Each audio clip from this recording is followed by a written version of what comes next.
Olá pessoal, tudo bem? Eu estou passando aqui para a gente fazer um vídeo juntos, né, sobre a resolução da nossa atividade número 7.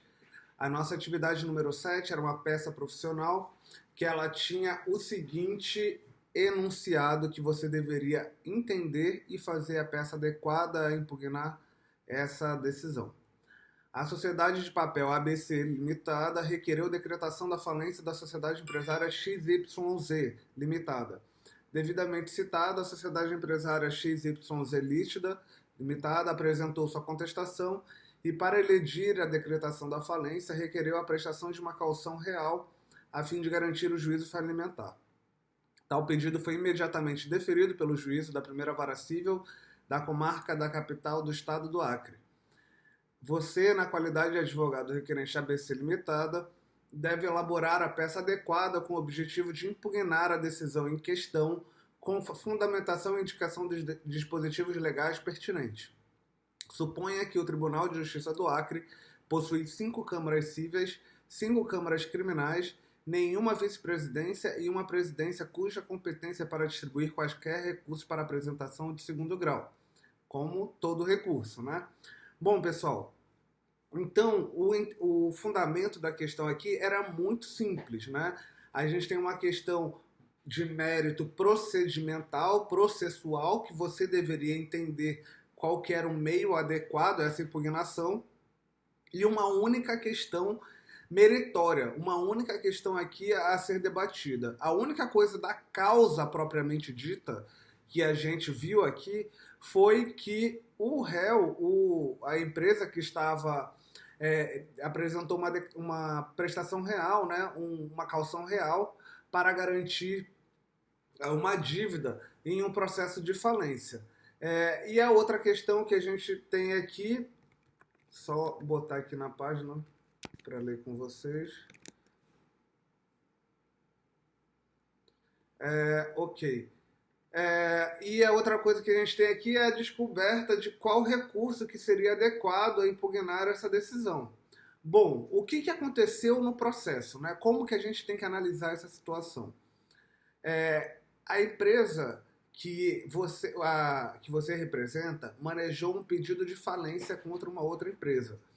Provavelmente esse pedido de falência ele já veio instruído com um título protestado no cartório com finalidade falimentar, né?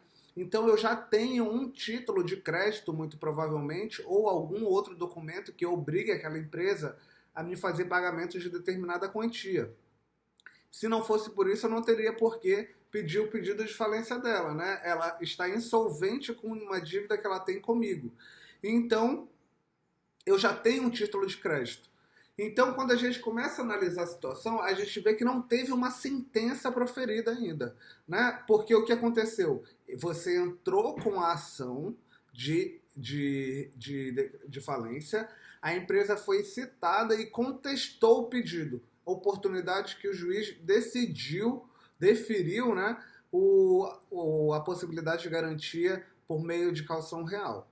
Bom, se então não temos uma sentença e a gente tem que impugnar essa decisão, eu já sei que, primeiro, eu não posso apresentar recurso de apelação, porque recurso de apelação somente é cabível contra sentença, contra decisões proferidas que colocam termo, colocam fim a uma fase do processo que a gente chama de fase de conhecimento. Então, se não é um recurso de apelação e eu tenho que impugnar aquela decisão, eu já sei também que não é uma manifestação dentro do próprio processo, não é a réplica, a contestação. Porque, inclusive, a questão fala que suponha que o Tribunal de Justiça do Acre tenha 5 câmaras cíveis, ou seja, você já sabe que é um recurso. E qual é o recurso que a gente apresenta para impugnar decisões judiciais, decisões interlocutórias, as decisões que são proferidas no curso do processo, mas que não colocam termo a ele? É o agravo de instrumento.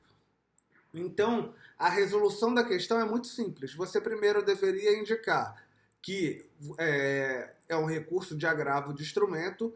Você vai ter que fazer um recurso de agravo de instrumento conforme o nosso manual de petição, ou seja, endereçado ao presidente do Tribunal de Justiça, né? Porque você protocola diretamente em segundo grau, você não protocola recurso de agravo para o juiz, você protocola no segundo grau e depois comunica o juiz que você recorreu. No cabeçalho do seu recurso, você vai ter que indicar que o recurso é por modalidade de instrumento, vai ter que indicar o órgão julgador, colhendo a Câmara e etc. Vai ter que indicar as partes e todos aqueles requisitos necessários para fazer um recurso de agravo de instrumento, com requerimento de atribuição de efeito suspensivo, aí você vai ter que dissertar sobre o periculo in mora e a fumaça do bom direito e etc. Mas o fundamento principal que você tinha que indicar aqui é que a lei de falência ela proíbe que nas ações que ela rege, né, a Lei 11.101 de 2005, ela proíbe que as calções nas ações de falência sejam calções reais, ou seja, com títulos. Eu tenho que depositar o dinheiro que eu estou devendo no título. Ou seja, se eu entro com pedido de falência e eu já tenho um documento que me comprova que a empresa ela me deve uma determinada quantia, qual seria a lógica dessa empresa em um processo de falência judicial ela apresentar outro título para garantir algo que eu já tenho um título? Por exemplo, eu tenho uma nota promissória, eu tenho uma duplicata emitida por essa empresa, protestei no cartório, a duplicata é um título de crédito, ela é um título executivo extrajudicial, eu posso, 7841 do CPC, eu poderia executar ela diretamente, mas eu estou entrando com pedido de falência. Ou seja, ou você me paga ou a justiça vai decretar a sua falência. E a parte vem e apresenta uma nota promissória ou um cheque, por exemplo, e deposita em juízo, uma garantia real. Totalmente improvável isso, porque você estaria garantindo algo com um título que você já é devedor, né? Então, não teria lógica, essa é a verdade. Então, a lei de falência, no artigo 98, parágrafo único, ela proíbe que nas ações que ela rege, a garantia seja prestada com calção real. Ela tem que ser calção fidejussória, né? Eu tenho que apresentar dinheiro, eu tenho que depositar em dinheiro o valor para o juízo, porque mediante esse depósito em dinheiro, eu estou abrindo aqui para ler com vocês o artigo, mediante esse depósito em dinheiro é que eu vou poder fazer o levantamento e pagar a dívida. Nada adianta eu apresentar uma calção, então, que é um título de crédito, que ele representa a quantia em dinheiro, em espécie, mas ele não é dinheiro propriamente dito. Então, vamos lá. O artigo 98 da Lei 11.101 de 2005, ela tem a seguinte redação.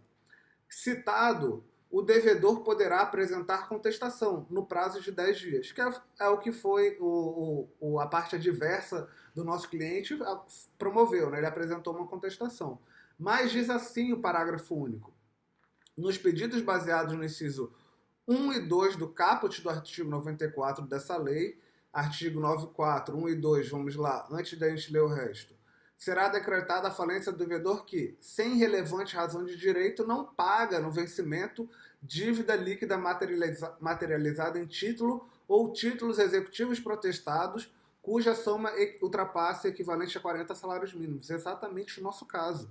A gente tinha um título protestado, entrou com pedido de falência e a parte adversa não pagou, né? Ela depositou um título. Então, continua lá o parágrafo único. Nos pedidos baseados nos incisos 1 e 2 do caput do artigo 94, o devedor poderá, no prazo da contestação, depositar o valor correspondente ao crédito, acrescido de correção monetária, juros e honorários de advogado, hipótese em que a falência não será decretada e, caso julgado procedente o pedido de falência, o juiz ordenará o levantamento do valor pelo autor. Então, se eu julgar procedente o pedido de falência e eu aceitar que o devedor apresente uma calção real, um título de crédito para garantir uma dívida, no final desse processo, como que o juiz vai determinar o levantamento do valor? Não teria como. Né? Então a lei ela já prevê exatamente qual é o meio que você pode fazer para calcionar uma ação de falência. Depositar o valor correspondente ao total do crédito acrescido de correção monetária, juros e honorários de advogado.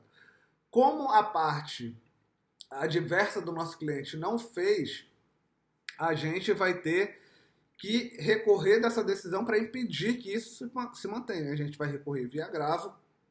Você deve indicar no seu agravo de instrumento todos aqueles itens necessários, né? O nome do advogado da parte adversa para ele ser intimado, se vai recolher preparo, se é justiça gratuita, vai ter que ter o pedido ao final indicando a necessidade de reforma da decisão, enfim. Era isso que a gente queria que vocês resolvessem. Primeiro, apresentar um recurso de agravo bonitinho, todo dentro daqueles requisitos necessários ao agravo de instrumento. Quem não lembra, dá uma olhada no artigo 1015 do CPC. E ainda, na tese de mérito, vocês deveriam ter falado o artigo 98, parágrafo único da Lei de Recuperação Judicial e Falência, Lei 11.101 de 2005, porque é ela que vai dar o norte, vai dizer que é totalmente impossível que o devedor calcione uma lide de falência com título real ou com garantia real, com ação real. Tá bom, pessoal? Era essa a nossa resposta. Comenta aí se você acertou ou não e fica atento que a gente já tem uma nova atividade para terminar na próxima semana. Tá bom? Um abraço e até mais.